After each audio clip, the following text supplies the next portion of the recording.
podcast about the power of perseverance, overcoming seemingly insurmountable odds to attain the life of your dreams.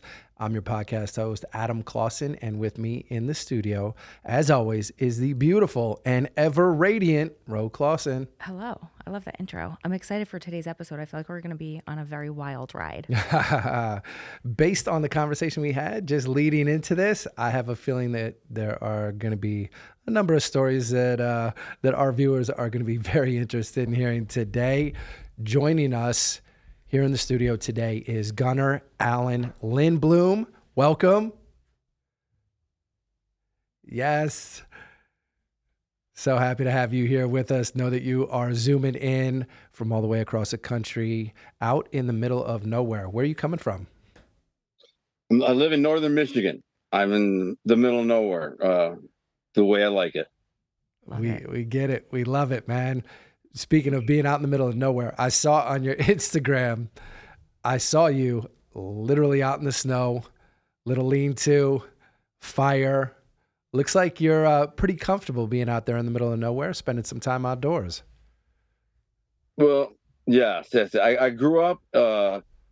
I grew up in Detroit, but my dad, believe it or not, who was kind of an alcoholic and not that great of a father, used to take me fishing and hunting. So those are like the best memories of my childhood. I didn't have many good memories from my childhood. I had a pretty rough childhood, and so when I went to prison, I remember dreaming about, going fishing, going hunting, and just getting out. But for the record, there's a lag here. Is my voice and my movement like catching up, or will that be normal on your end?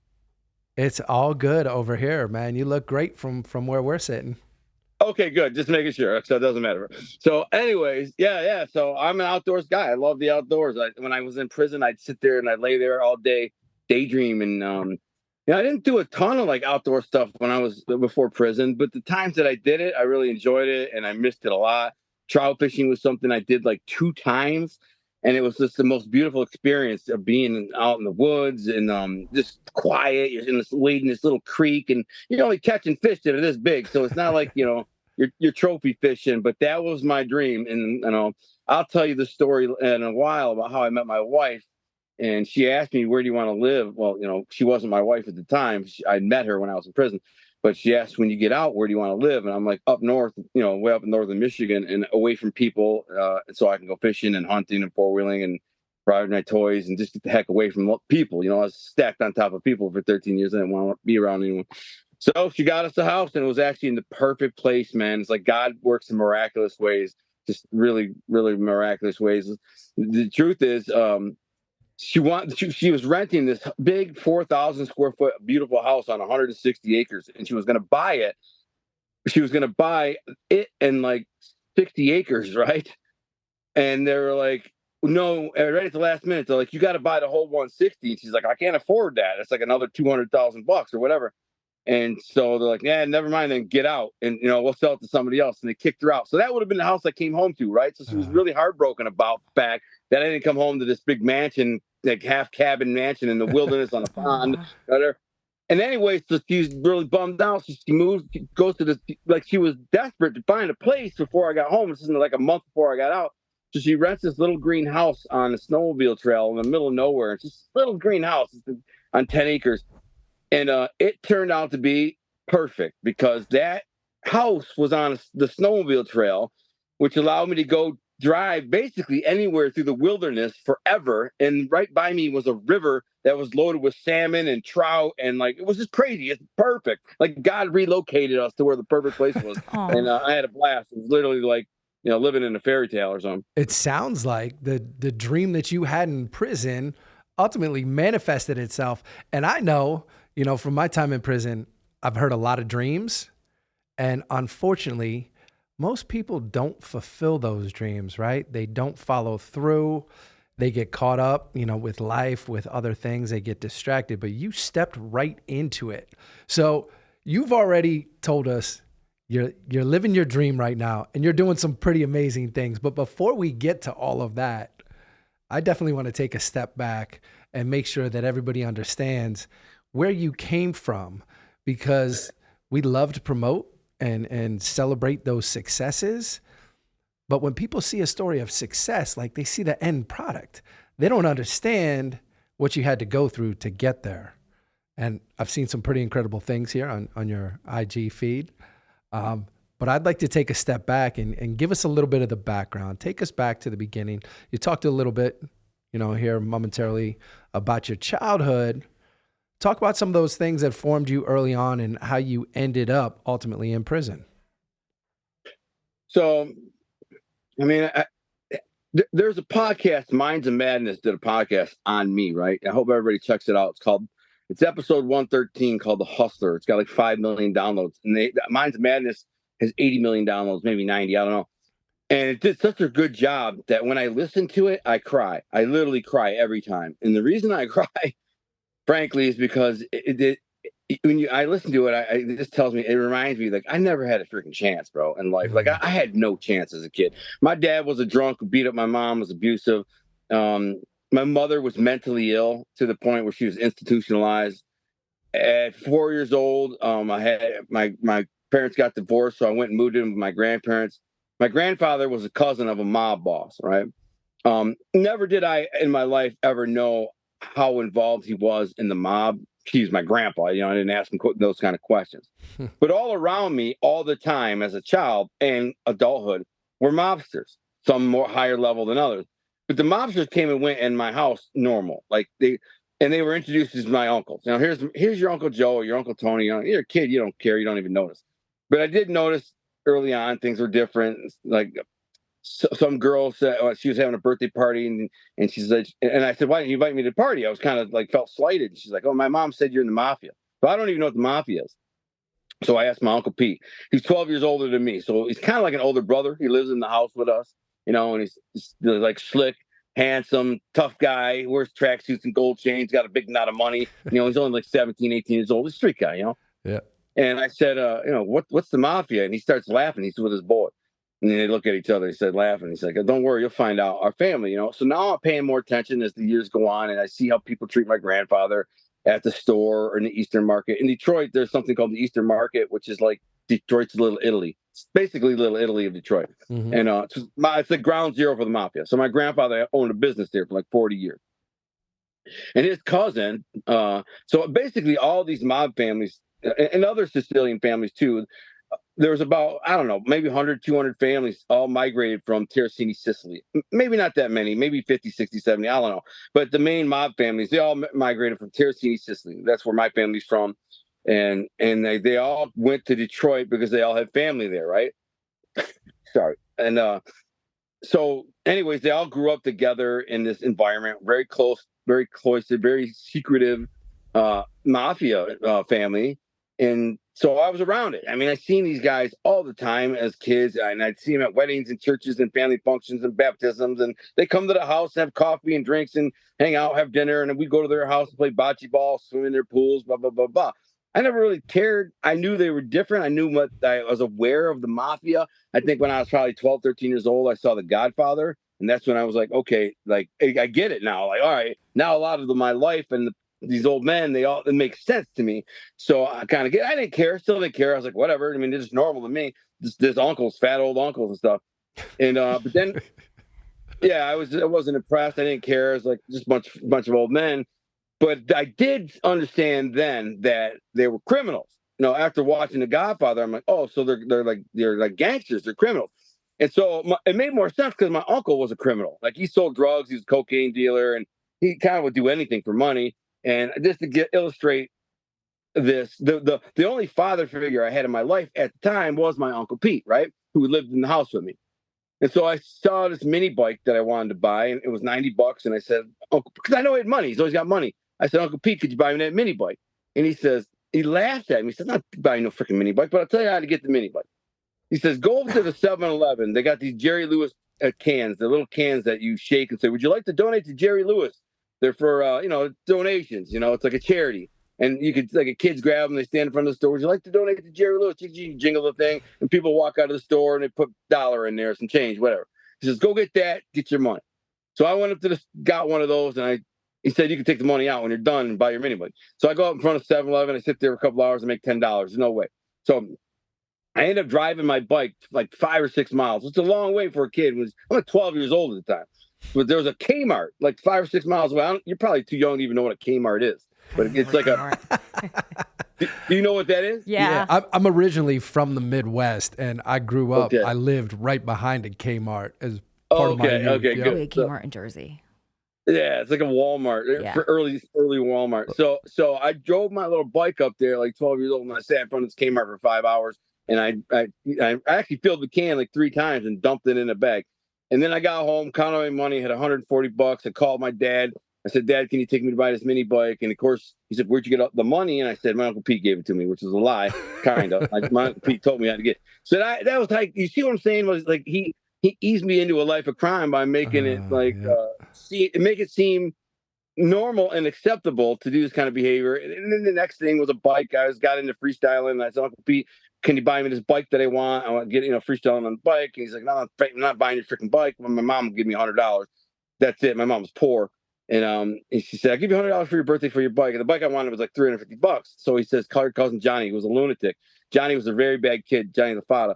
And he calls him over and he says, listen, go up to Grosse Pointe North, steal Alonzo's bike. My Uncle Pete was the only one who called me Alonzo. Like, he always called me Alonzo. He said, steal Alonzo's bike and he'll give you $50. So Johnny was like, hell yeah, I do it for $50. So he goes up to Grosse Pointe North. So I come back to my grandparents' house every weekend. So because I had moved out with my mother and my sister. And so we come back every weekend. We stay Friday, Saturday, and Sunday there, and then go home. And so I come back the next weekend. Johnny's got the bike. I give him $50 and I keep 50. I'm like, this is great. So now this is how my life works. So I'm a bad kid. I'm always fighting. I don't study. I don't go to class. I am an idiot. I'm hanging around bad apples, smoking weed, doing bad stuff. My boys are like always doing robberies and stuff. I wasn't really a robber. I didn't like to steal, nothing like that. It wasn't my thing. But and then I get expelled from. Well, I fail 8th grade, fail it because I don't do nothing, which is really crazy because I have a real high IQ. They've tested me a bunch of times. I just wouldn't do the work. I was a troublemaker. So I failed it, and I come back the second year, which is embarrassing as a mother effer. You know what I'm saying? Imagine you failing a grade. So you're coming back, and all the 7th graders from last year, like, looking at me like, dude, you're back? I mean, you freaking loser. All your friends are in high school. So I come back. Now I'm the toughest kid in the school. I was already maybe the second toughest kid in the school the year before. All right. Because when I first moved there, the second toughest kid in the school picked a fight with me and we fought and I won. I didn't win by a lot. Like, we fought. He was a tough mother effer. I busted his nose up and bloodied him up and he finally gave up. But there's one kid who was tougher than us. His name is Gino. And he became friends with me, a couple years ago. But a couple of years later. But other than that, so the year I failed 8th grade, I was like the toughest kid in the school, basically. And I come back the next year. Now I'm hands down the toughest kid in the school. And so I fail again because I punched I got expelled this year because I punched my principal, who punched me first, for the record. Really? My principal punched. Oh yeah, he punched me in the face. Straight up closed fist, punched me in the face. No and so kidding. Yeah, bro. Yeah, it's crazy. Here's why, though. It's crazy. Some stupid rock and roll concert comes to my school, 8th grade, right? I'm into rap and hip hop and R&B, so I don't care about. I wasn't into rock and roll. It wasn't my thing. It's cool. I respect it. There's a lot of great bands. This wasn't my thing. So they come there and these long-haired dudes are jamming out and they're like throwing T-shirts and stuff into the crowd, right? Now, I love football. I'm a lunatic for football. I used to be. And I would play football with anyone, anytime, anywhere, in the street. I didn't care. If you could get a game going in the street, I'd play tackle football in the street. Not joking, bro. And the truth is, nobody wanted to play with me because I was so violent and so aggressive. Nobody would play with me. And it was bumming me out, bro. And how everybody plays for 2-3 hours, they get exhausted and they go home because they want to eat and they're tired or whatever. I'm the last guy. The lights are on and it's nighttime. I'm like, come on, one more game. They're like, yeah, man, we don't want to play with you, man. Everybody's got injuries. And one more time. That's the kind of bad kid I was. So when they pull out a Nerf football, these mother effers pull a Nerf football out, and they're like, where should I throw it? I'm like, over here. And the guy throws it, but he don't throw it to me. He throws it we're out, and I'm in the bleachers in the auditorium in my school, my 8th grade school. He throws it 3-4 rows, 3 rows down, and 4 people over, right? Well, I'm so freaking stupid. I dive and catch it. I dive over these people, all these kids, and I catch it. And I like knee some girl in the head, man, bang in the ear, and she's crying. Like she goes right in, crying. I feel bad. Some nerdy chick. And I hurt like 3 people. Like I just crushed like 3 people to catch the ball. But me, I'm like, yeah. My boys in the bleachers, like, yeah. Like they're cheering for me. I caught it, Like, yeah. The main principal, Mr. Sheets was his name, with a bald head. He comes walking out, and he goes, points at me, he goes, "Come here." So I go down. I know I'm in trouble. The girl's crying. She's going in the hallway. So I go in the hallway, and the vice principal is the dude named Mr. Kuznia, and he's like a stocky Asian dude, bro. And he has a Fu Manchu goatee, and we were always like secretly behind his back, pretending like he must know karate or something because he's Asian, right? And he looks like a tough kid. So I walk in there, and then it's just me and him in the hallway, and he goes, "What the fuck is wrong with you?" Wham! It punches me in the face, bro. What? I'm like, oh, I couldn't believe it. He just punched me in the face. My reaction was, what? Wham! I hit him back. Boom. I punch him back, and I said, "Mother effer, you ain't my daddy. You can't hit me, man." I said, "Wait till I tell my dad you punched me in the face. Wait till now my dad ain't doing shit. My dad is not caring. My dad's a drunken idiot. He ain't gonna do nothing. He's probably gonna say, you probably deserved it. He should have hit you harder." So I walk out of there, they expel me, and that's the end of the game for me. So they pushed me. I'm thinking I'm going to fail again, but they don't want me. They're like, just go to high school. So that I go through. Now, keep in mind, I got 6 months left in 8th grade right there. I got no school, nothing to do. I'm too young for adult ed. So I sit in the house and start selling weed. That's because my dad don't buy food. This is the crazy part. My dad don't buy food, and I'm starving, man. I'm straight up starving, right? So my mother buys me with the welfare check she gets. She buys me a $300 troop jacket. You remember troop jackets? Yep. You remember them? That's like a badass leather coat. So she buys me one for $300. And the only drug dealer that I know was a dude named Joe. I won't get into his last name. He was my boy's cousin. And he told me, he's like, "You ever want to sell that jacket? I'll give you a half ounce of weed for it." Now, I ended up with a really raggedy piece of junk moped that I traded 2 little gold chains for, and I bought the gold chains with some weed. Kid stole it from his mom, and the 2 chains from his mother's jewelry box. I gave him a bag of weed, and then I went to this other kid, and I said, "I'll give you these 2 gold chains for that moped." Moped was a piece of junk, straight up junk, but it moved, and so it was transportation. And so I said to myself one day, I'm starving. My dad don't eat. I opened the fridge. There ain't nothing in there to eat. My dad would cook me 1 meal a day, bro. So I'm like 14 years old, and I'm an athlete too. I didn't work out yet, but I was like playing sports all day, every day. All I wanted to do is play sports, basketball, baseball, football, anything. That's all I did all day. I'm starving. I eat 1 freaking meal. I'm like in my friend's houses, it's going through their cupboards. Their mothers are like, what's wrong with this kid? Is he starving? I'm like, yeah, I'm starving. Some of them I tell them, I said, I don't eat. I got nothing to eat. My dad don't feed me. And they're like, what the frick is wrong with your dad, man? And so that's why one day I said, Dan, I got to do something about this, man. So I said, I got this coat, this cool ass coat. It was like it's the only thing cool I owned, man, because I didn't have money. I was poor. I was like poor, dirt poor. My dad didn't give me no money for clothes or shoes and like that. My grandparents, like once a year, would give me a few $100 to buy shoes and clothes before school. That's it. So this jacket's all I got. So I drive on a moped on a whim. By the way, the guy whose cousin it was, he says, "Whatever you do, don't ever go to Joe's house by yourself. Don't ever go there by yourself." And the reason for that is because he wanted to pinch your bag. So if you wanted to buy a bag from his cousin, he'll take you to go buy a cousin. He'll take your money, go inside, buy the bag, pitch a joint or 2 out, and then bring your bag out, and then you go. Make a big ordeal out of it. Like it's a big drug dealer. You got to park in the street, don't move, lay back in the car, and all this. And the freaking guy, it's crazy, man. So he said, "Don't ever go over there." So I'm like, F that mother effer. I'm going to drive this raggedy moped. And it's like 2 cities over, by the way. It's in Roseville, Michigan. I'm in St. Clair Shores. So it's really like the next city over. And you're how old at this time? Like 14 years old. Okay. So I drive this raggedy, junky moped over to this dude. I don't even know if he's home, man. And to me, by the way, the dude's a kingpin in my mind. You know what I'm saying? He's got a Mustang GT and a dope-ass lowrider. He's got a bunch of gold chains and big rings and crap. He's a drug dealer. And he hung around a bunch of OGs who had the same thing. So to me, he's just a big shot, right? But he liked me. They called me Elf. because they thought my name was Alfredo. Because some girls that they hung around started calling me Alfredo. And so they're like, hey, what's up, Elf? And I'm like, what? Where's Elf? I mean, I'm like, I don't even correct them. They were kind of bullies too, but in a good way. Like they punch on me and like pick on me, you know, which should be done. Like this is what you should do. Like the older generations, the older brothers, the older guys, they should punk you out, slap you around, beat you up, and toughen you up. I mean, that's how they were, bro. These they were these older Dago dudes. This one black dude, Tommy, he was always punching on me. I didn't like it. And then you turn your back on these motherfuckers and wham, they punch you in the back or your back of your arm. And what are you gonna do, man? They can beat you up in 2 seconds. You know, these are big, giant freaking dudes. But anyways, I knew Joe. He liked me. He liked me because I was slick and I was funny. So I don't know if he's home. I go to his house and I drive this crappy dude. Just to illustrate how bad his moped was, bro. It didn't even have a throttle, right? You're never gonna believe this. It had a cable that came out because the throttle cable broke. It had a cable. So to go, you're like this. You're pulling his cable, but that's not it. If you touch metal while you're pulling it, it zapped you. So you couldn't hit the brake. You couldn't hit the brake and pull the thing.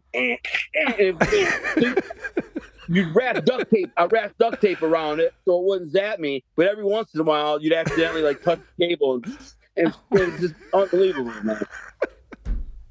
I crashed on it so many times. I drilled the muffler out though. I drilled the baffles out of the muffler, and it went really fast because like a regular Spree moped did 35. Mine did like 42, which is super fast. It was a piece of junk, but it went fast. So I go to this guy's house, not knowing if he's there. Pull up, and his car is there, the Mustang, but the lowrider's not there. However, there's another lowrider in the driveway, and it belongs to this dude. I'll call him DC. The people who know will know. Anyone who listened to this, they're from the era of Roseville. When I say DC, they're gonna know who I'm talking about.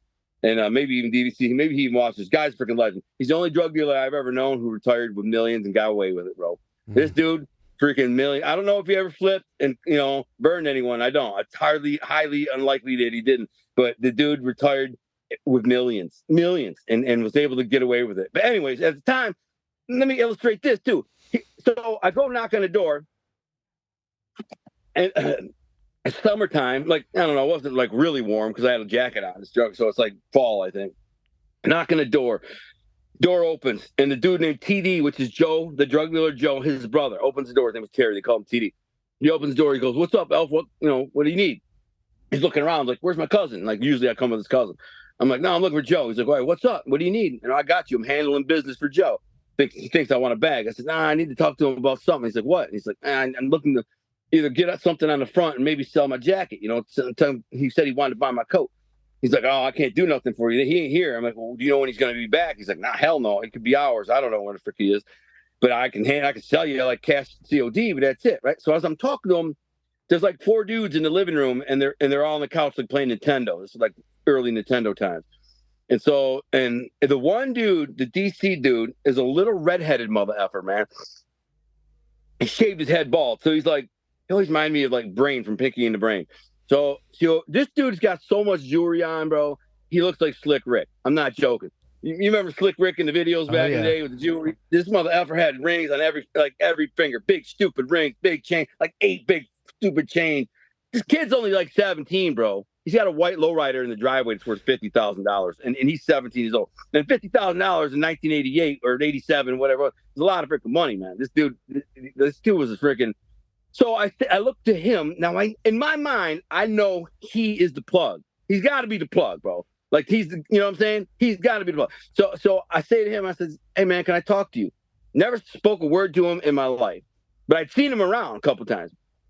So I have a word with you. He's looking at me like, because I'm a 14-year-old kid. He's like a 17-year-old kid. He says, "Me?" I said, "Yeah, man, you." He's like, "What's up?" And I'm like, "Can I talk to you outside?" And he kind of looks at his boys, and they're like, these are all older dudes. They don't know what the frick I want. So he comes over to the door, and I said, "Oh, here," and they're all looking through the window like, "What the frick does this kid want?" And so I go over, and I say, "Hey, man, listen." I said, "I'm hungry, bro. I'm starving, man. And I need a sack I can get rid of some weed." And he's like, "So why are you telling me, man?" I'm like, "Tell Joe or whatever." I said, "Bro, I know you're the plug, bro. I know you're the man. I know you're the man behind the man." He's like, "Whoa, why do you think that?" I said, "Really, bro? Really?" I said, "I know I'm a kid, but I ain't stupid, bro. Come on now. I ain't stupid." I said, "Bro, I'm hungry." I said, "Do you know where the Oxford Square is?" He says, "Yeah." I said, I know all them brothers in there, bro, and they all want good weed. He's like, what do you mean? I said, so I got 2 homeboys in there, these black dudes. They're my boys. It's an all black ghetto projects where you buy crack or sell crack. My boys lived in there, and every time I go in there, they'd always buy. I always had a bag of weed, small bag, quarter or 8, and they'd see me and they're like, "Oh man, white boy got the good weed," and they'd like, "Sell me some of that weed." Not sell them a couple of joints, but they'd want it all. They're like, "Sell me it all." I'm like, "Nah, it's my weed. I ain't selling my weed." I said, "Join it too, bro." And then they'd say, "Bring me whatever. I'll buy it all. Bring me whatever." How come all you white boys always got the good weed, man? We only get this dirt weed. We only get this dirt. I said, I don't know, bro, but I can get you a bag maybe. But so they would, these crack dealers, and they pull out knots of cash, like $800-900. That was like what they'd make in a day, $800-900. Now to me, that was a freaking huge money to me. That was like, this is Kingpin status, $800-900 in a day, bro. I didn't think I'd ever seen that much money. So I tell this, I almost said his name. I can say his name in DC. I said, bro, listen, I can move this stuff. He said, well, what's wrong, man? I said, my dad don't feed me. I'm starving, bro. I'm just trying to eat, man. I'm not after bling. I'm not after jewelry and stuff like that. I'll sell my jacket. He's like, I know. I said, my mom bought me this jacket. I'd sell it. Give me half ounce. Joe said he'd give me half ounce. Give me half ounce. He says, your mom bought you that jacket? I said, yeah, bro, man. Like from the welfare check, bro. She saved the money, saved up and bought it. He's like, you gonna sell me that jacket for a bag of weed so you can eat? I said, yeah, bro. He looks me up and down, and he's just like, man, this poor freaking kid. He says, listen, man, follow me. So he jumps in this lowrider, and I fire up this junkie moped, and he tells his boys, I'll be back, And I'll never forget it. He backs out of the driveway, and he turns on the song Ice-T Colors. You remember the song Colors? Oh, yeah. Colors. And it's boom. The dude's got like 615 in subwoofers in the bed of that lowrider. And the lowrider truck. It's a lowrider truck with in the back, big rims that are about freaking that wide, gold rim. And it's just boom. And I'm like, what? I'm behind him on his moped going, this is so loud. Like, how can the police not come instantly? You know what I'm saying? This is like waking up entire freaking like 10-block radius right now, bump and boom, and I'm behind him on a moped. He only goes like 3-4 blocks. He turns the corner, goes to the like second house, pulls in the driveway. I whip up, park on the thing. He says, "Come on." I go in the house. His mother's in there like watching a soap opera or something. The house is kind of average and nice. It's just an average like house in Roseville, kind of a dumpy little house. Really, the inside's nice, but then I go in his bedroom, average like bedroom, nothing fancy. Opens the closet. There's a safe in there. He's got some guns and stuff in there too. He opens the safe and he's got like 10 pounds of weed, which to me was the most weed I'd ever seen in my life, bro. And he says, there's a triple beam scale on the counter. And he hands me a bag. He says, weigh yourself a quarter pound. I'm like, and he points to the scale. I said, I don't know how to freaking use that thing, bro. He's like, you don't know how to use the scale? I'm like, no. And no. So he weighs up a quarter pound. He gives me a quarter pound and says, listen, I'm going to give you a quarter pound on a front for $700, which is a lot of money for a quarter pound. He says, if you do well with it, maybe we'll lower the price for you. I'm going to give you a chance. Keep your coat. He says, keep your coat. I don't want your coat. I said, all right, man, bet. I'm kind of looking at it like, damn it. Like, I don't have a scale even. And he reads my mind, bro. And he says, you ain't got a scale? I said, no. He's like, you got money for a scale? I said, I don't have gas money to get home. I think I'm going to run out of gas on my moped on the way home. So he pulls out a knot of money, about big fat knot. I mean, he peels me off a $10 bill and he hands me a $10 bill. He says, go at the plum pit on Gratiot. You know where that is? I said, actually, I do. I know where it is. He said, the scales are $550. Go buy one. He's like, my advice is weigh your bags fat. That's how you get your customers to come back. Throw an extra butt in there, man. Maybe an extra half a gram. Cost you like an extra, it may cost you $100 at the end, but you end up getting your customers coming back. So I go do this. I go home, I weigh up the whole quarter pound, and I call my cousin Johnny, the same one that I said from before, a couple years earlier. He lives like freaking 8 miles away from me. He's got a nice moped. And I say, hey, man, listen, I'm going to go down in the panic zone. This is what we call this crack village, right? We call this freaking, I said, I'm going to go down the panic zone, which is the Oxford Square, the Cordobas, this projects, all black projects. And it's bad, And it's just insane to even be in there if you're white. But I didn't care. I said, Johnny, I'm going to go in there. I need you to have my back. And I know he stole his dad's pistol because his dad was in prison and he found his dad's pistol, a big 44 revolver, big stupid revolver, like freaking. So I said, bring your pistol. So he rides up on his moped, like, like 8 miles, and he comes to me and says, "I'm like, let's go in the hood." And we drive in the hood, and there's like a town square in the village here, like a square, and that's where all the crack dealers hang out. And people come by looking for crack, and they're like, "How many you want?" And they give them 2, 3, 10 dimes, whatever it is. And I come pulling up. I'm like, "Yo, got the good weed. Who wants some?" Right? And so they all start coming over, and my boy sitting there, he got this pistol like right out in the open, like it's just stuffed in his waist. And they say to me, "What's up with your boy John Wayne here?" I said, "He's just got my back, Because if I wouldn't have had him there with the gun, I would have got robbed. 100%. Yeah. 100%. That's what I'm saying. So, because he was there with that gun ready to roll, like they were all like, "All right, so the white boy's hustling. Let's help him hustle." So they all like, "Come up. I'll take an ounce. Give me a deal." I'm like, "I can't give you much of a deal. I'm trying to get money just like you." And so I sold the whole quarter pound in that day, in that like 4-hour period there. I made like, I don't know, like $280. And then I went home, got my moped on my moped, and drove to the grocery store and made 2 trips back and forth carrying groceries between my legs on my moped. And I filled the refrigerator up with food. And my dad came home and said, "Where'd all this food come from?" I said, "It's mine. Don't touch it." Because that's what he would tell me. Because I'd open the fridge and there'd be something to eat. And I said, "What's this piece of pie in here, Dad? Can I have that?" "Don't touch it. It's mine." "This is a leftover piece of meat." "Oh, man, can I have that?" "Don't touch it. It's mine." So he opened the fridge. I got $300 worth of food in there. He said, "Where's all this food?" I said, "Don't touch it. It's mine." And that started my freaking drug career. And I was off and running. So I started when I went to high school. I did make it to high school. Went 9 Wow. weeks. I was expelled indefinitely. At 9 weeks in, because a douchebag friend of mine was breaking into lockers. And it's funny, another coat deal. He stole a coat that was just a lot like this, a black leather coat. And yeah, you're gonna what's have that? to tell us about that coat too. I will. I will tell you about this coat. I will tell you. So this douchebag Ricky, whose brother ended up being a wise guy in the Mafia for real. He was indicted in the RICO case that got the whole top 11. He was the number 11 guy in the RICO case against the entire upper echelons of the Mafia in 1996. He wasn't nobody, but they indicted him because he was with somebody. But he had a younger brother named Ricky, and he was my boy. And he comes to me one day and says, "Al, I got this coat from my brother. He grew out of it and gave it to me. You want to buy it? Give me a half ounce of weed or a quarter ounce. Give me a quarter ounce of weed." I look at it. It's a black leather coat, badass, like a $300 coat. I said, "Quarter pound of weed, that cost me like freaking $12. You know what I'm saying, or $10." So I'm like, "Yeah, I'll buy it." I said to him, "You didn't steal this thing, did you?" That's the thing, because he was breaking into lockers. He had a scam where he could go down the hall and he'd take a bathroom break, get out of class, and he'd walk down the hall, turning the count backwards. And if you turn it and all of a sudden it went click, then you could open it and he'd go in there and purses and steal jackets and steal whatever you could find. He's a kleptomaniac, this freaking scumbag. So then he says, "No, I bought this for my brother." I said, "You didn't steal it?" "No, it's my brother." So I buy it, I wear it to school the next day. The kid that's funny because the kid whose jacket it was, my wife just brought the guy up. She said my cat looked like Jason Matthews the other day. She's like, "Oh, our cat, uh, she's like, our cat looks Jason Matthews." Like, "Oh, how the hell do you know Jason Matthews? He was a nice guy. I had him in some of my classes." I'm like, "Freaking dude, that's the dude who Ricky stole." He was a nice guy, actually. Rick stole his coat, and I had his coat. So he sees it and reports it to the school cop. School cop pulls me in and says, "Where'd you get that coat?" I said, "I bought it from a guy in the corner." What's he look like?" "Yeah, some black dude." "Who was he? What's his name?" "I won't tell him." They end up charging me with receiving and concealing and interfering with like a police investigation, whatever it was. And I end up, because I wouldn't tell on my boy Ricky.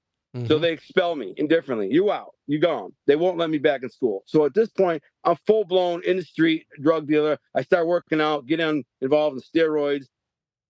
Not really taking them, but there was big money in them. I discovered. I started working out to like get kind of buff for spring break, 1988 or 89, or no, excuse me, 1991. That was my first spring break, and I only weighed like 140 pounds. My goal was to weigh 150, and so I could working out, and then everybody's asking me for steroids, and all these people, and so I go to my Uncle Pete, who's the wise guy, who's connected kind of guy. I said, "You got any plugs on some steroids?" And he's like, "Yeah, actually, I got one. A guy named Joe DiMaggio, this Dago dude who happened to work out at my gym. I knew who he was." So he hooks me up with a middleman. I go with him for a while. The middleman ends up with a scholarship going to play baseball. So I approached the main guy, the plug, Joe DiMaggio. I say, "And Pete Toko's nephew." Guy knows my mother. He says, "Yeah." So he hooks me up. I come to my house. I go to his house. He opens up this giant like Fort Knox safe, and there's $200,000 worth of steroids in there, bro. It was a huge steroid. So eventually he ends up getting busted in a big RICO case, and though there was 55 guys were arrested, in over 8 states, and Wow. it was organized crime thing, and thank God I wasn't indicted in the Fed case, but I was indicted for a state case attached to it. The Feds saw me going to his house all the time, coming and going. They had me on, for surveillance and calling on the wire. But they came to my house and said, here's the ledger. The guy had a ledger. He kept the ledger. So if you go to his house, he'd say, what do you want? I take whatever you want, he'd say. So I grabbed $5,000 worth of steroids, and he put it in the ledger, right? And put your name or initials or Al, but my name, which my name is, Alan Lindbloom. So he just put AL, which is my name. So when he gets busted and raided, and they everything comes falling apart, the FBI, they're looking at this ledger. So they end up coming to my house, this big, tall, freaking FBI agent, and he says, there's 2 L's in the book. One's getting like $200,000 worth of stuff, and one's getting like $5,000 worth of stuff. I'm like, the little guy's me. I'm the 5,000. I'm not the big guy. He's like, well, that's what we figured. I said, yeah, I'm just getting it for my friends in high school, football players, kids at the gym, stuff like that. I mean, I'm like, well, I end up the FBI leave. He says, we'll be in touch. Like the next day, the state cops come to me, and I had delivered 2 hand-to-hand sales directly to undercover cops. Somebody set me up. Some scumbag set me up. Yep. And I get busted for the steroids, and they arrest me off my front porch. I was walking out to go to the gym, and my boy was sitting in the street, parked the wrong way, waiting for me to come out to go to the gym. His name is Mark Monday. He's a really good dude. Still one of my boys. And he was rolling a joint because we were going to smoke a joint on the way to the gym. And all of a sudden, these 2 undercover cops come walking up, and they're like, they lean in the window and they're like, is Al home? And he freaking looks up. He's like, oh, I don't know. I just pulled up. He knows they're cops. They got like, 3 beepers on. They look like cops. Yeah. So one's walking up to the house. I come walking out with my duffel bag to go to the gym bag, and I see these 2 dudes on my front lawn. I know they're cops right away. And they said, Al Lindbloom, I presume? I said, yeah. So sorry to inform you, got bad news. You're under arrest for conspiracy to deliver anabolic steroids. And I said, man, like freaking, I said that they were fake because I knew the day. I knew the date because they said the date on this such and such date. And I'm thinking back, and I'm like, okay, there's a whole story behind it. The guys, the undercover cops were idiots, and they were like, I told them just to be funny, kind of test them. I'm like, all I can get you is methyl test, which is bullshit, and they shouldn't want it. If they're really like bodybuilding, they shouldn't want the methyl test. Methyl test is for power lifters, just makes you stronger. And I said, all I can get right now is methyl test. And they're like, okay, yeah, I'll take it. I'm like, how much? I'm like, how much you got? I'm like, as much as you want. They're like, give me $5,000 worth. I'm like, okay. So I go buy $5,000 worth, which was like 1,000 for me. So I make like $4,000, and I bring it to them. My girlfriend.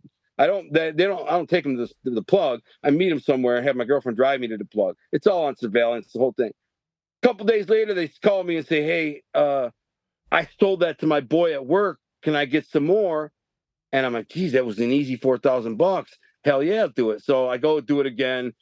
And then whatever it is, a couple of months. They wait till the FBI do their bust before they come get me. They don't want to rattle the tree or whatever. They just kind of just let me ride until the FBI do their RICO case. And so I get locked up. I go, so this is crazy. My uncle, my grandfather bribes a judge. My freaking. So I'm kind of scared when my uncle Sal picks me up from the jail. I did have money for bond because I said to the cops, can I get, they're like, how much do you think my bond's money is going to be? And they're like, probably won't be bad. You're just a freaking kid. You're not a flight risk. Not really worried. A couple $1,000. I said, can I go in the house and get the money, And my dad's standing there right now because my dad's kind of like, what's going on? I'm like, Dad, I'm getting arrested, and now he don't know I got a couple $1,000, He don't know. He's asked me, why you got all this money? Like, I'm like, Dad, I'm a loan shark. I lied. I told him I was a loan shark. And that's how I got money. But he didn't know. He better not have drugs in this house. No way, Dad, I'm a loan shark. So, and I told him I loan money to drug dealers too. I was a loan shark for drug dealers. That's how they give me all the money back. So I go in the house, I get a couple $1,000, and they take me to jail. And then I call my Uncle Sal, who's like connected dude, and he's plugged into the mob, And so I call him. I said, "Come pick me up." So he picks me up at the jail, and I get in the car and I'm riding with him. He's real quiet. I can tell he's pissed off. Drugs are a really bad thing. My Uncle Pete got busted selling coke, and the whole family was freaking on him for years, just like razzing the crap out of him, like, you loser, you know what I'm saying? Which is crazy because there's all these criminals in our family who do all this crime, but the one thing that's taboo is drugs, which is freaking retarded, you know. And half the guys I know, the mob guys I knew growing up were drug dealers, you know, at least sold weed. Yeah. So I'm driving my uncle, and I'm looking at him. I said, "Does Grandpa know?" And he says, "Yeah." I said, "Is he mad?" And he looks at me. He goes, "What do you think, you dumb mother effer?" And he's kind of an intimidating dude. And I said, "Well, you know, what do you think's going to happen?" And he goes, "Grandpa's going to talk to the judge." I go, "What do you mean?" He goes, looks at me like he's like, "What do you mean? He's going to go, he's going to pay the judge. He could keep you out of jail." So ultimately, I fought the case for 18 months, and that's what happened. At one point, like, my grandfather went and met the judge for dinner, and according to my uncle, gave him an envelope with 10 grand and said, "I don't want my grandson to go to prison. Jail, a little jail is fine, but I don't want him going to prison." You know. So that's what happened. They gave me 6 months in the county jail work release. I ended up getting kicked out of work release after a couple of weeks. I doctored up my schedule so I could get laid, so I could go bang my girl, and I got busted, which was strike one. Strike two, I know it was your wife's there, I'm sorry. And at strike two was, I was only 19 years old, so you can imagine the hormones. And strike two was I'm in the county jail. I wish I could have gotten work release at some point. Yeah. Oh, yeah. So this is the beginning. But the second thing is that got me, so I had to go finish my time in the regular jail. Well, it was all part of the regular jail, but they had a little work release unit, which was like a 8-man cube, bars, you know. They still brought you a tray of food. And so it was exactly the same thing in county jail, except you got to leave to go to work. And so there was this black dude in there. I started calling him Spot because he had his head. He didn't like it. He didn't like that. I go, "What's up, Spot?" Because he had these like birthmark spots on his head. He was shaved his head bald. And I was calling, he's a big, stocky motherfucker, man. Very big, light-skinned, big, stocky. And he was a bully. And he was just a douchebag. And I was a tough kid. He thought I was some little punk-ass white boy, you know what I'm saying? And I was muscle-bound and stocky. I was 19 years old. But he just thought I was a little punk-ass white boy. And he sat down across the table from me. He says, "Let me get that cookie," about my cookie. And I said, "Nah, bro, I'm eating my cookie, you know?" And he says, "Let me get that cookie again." I said, "Bro, I'm eating my cookie." He reaches over the table, grabs my cookie, puts it on his tray. I dive over the table, just start wailing on him. I mean, I just dive over the table, wham, hit him in the jaw. He's almost knocked out. I get on top of him, I start mollywopping, boom, boom, boom, boom. I was wailing on him. The station, the officer desk was like you couldn't see but it was like they could hear it. So they came crashing in there. They cuffed me up, take me to the tower, they call it. And I spent the next, 5-6 months in the county jail. Next 5-6 months. And man, I hate the fact that we are running short on time. So listen, you've got stories for days, and we didn't even get to prison yet. Yeah. So no, geez, I didn't know we were on a time. Well, check this out. Here's what we would love to do. Why don't we just continue this next week? Can you come back and we do part 2? Because there is so much more that we still need to get into. I don't want to rush it because you are such a gifted storyteller. Yeah. I feel like I've been with you like throughout this whole entire story. So I don't want to rush it. Yeah, no, man. Dude, listen, I got you, dude. This, to be perfectly honest, I ain't even scratched the surface, bro. I'm not even into this real stuff yet. Yeah, I know. And listen, we're enjoying the ride. Yeah. That's why I don't want to push things forward. I want to give you an opportunity to keep sharing these stories with us because we're along for the ride. We're invested at this point. We need to know how this story ends or how you get to where you are right now. So how about this? Let's bring you back for part 2. And we'll continue this conversation next week. All right, bet. You just let me know because there's a lot more. I got to get into my love story. And I'm dying to hear that. I would love to hear that part. Yeah, it's beautiful. You love it, and I want to hear yours too. By the way, absolutely. Well, definitely. We need to hear the rest of this story. So, for all of you who made it through this first episode, there's going to be a part 2. We don't want to cut this off early. We need to get to the heart of the story. We're not even there yet. So thank you all for tuning in. It's been another incredible episode of Gritability, Power of Perseverance, Overcoming Seemingly Insurmountable Odds. You've seen it right here. Come back next week. Hear the rest of Gunner's story. We'll catch you back here on the next episode.